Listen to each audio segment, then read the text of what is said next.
On behalf of a brother, a very person who is very close to me, as I am suffering from a type of mental condition.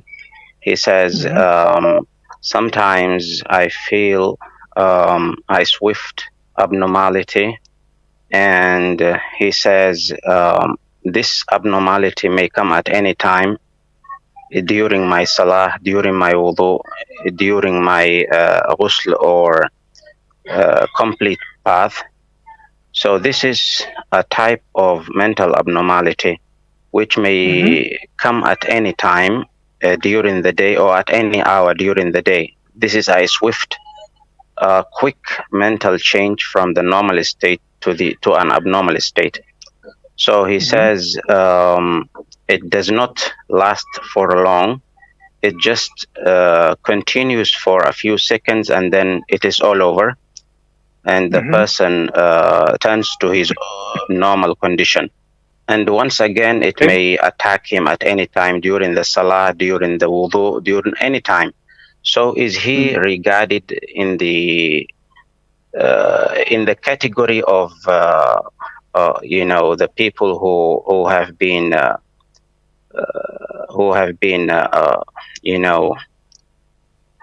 stopped from who are not obliged to in any of the obligations, in any of the religious obligations, or is he obliged to?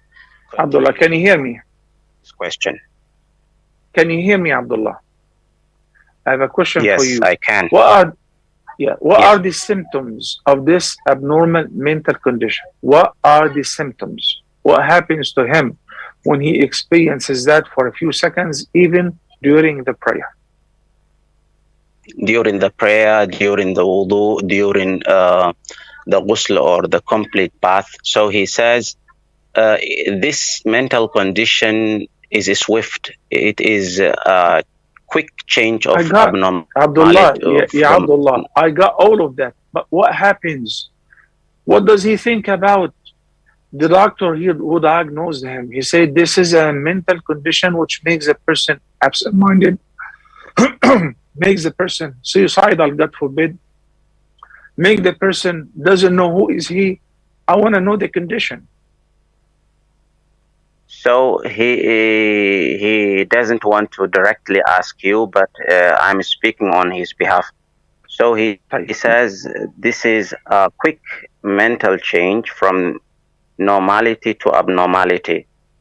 And it does not last for long. It just remains for a few seconds and then it is normal again. Abdullah, okay. Now you can listen to the answer, which is not actually an answer. Why? Because the question isn't complete. The medical or mental condition, based on its severity or its diagnosis or the symptoms that the mental person or the mentally suffering person experiences will determine. But when you say he's having some abnormal mental condition which lasts for a few seconds, that does not make him eligible to skip any ibadah, neither fasting or the prayers or the zakah.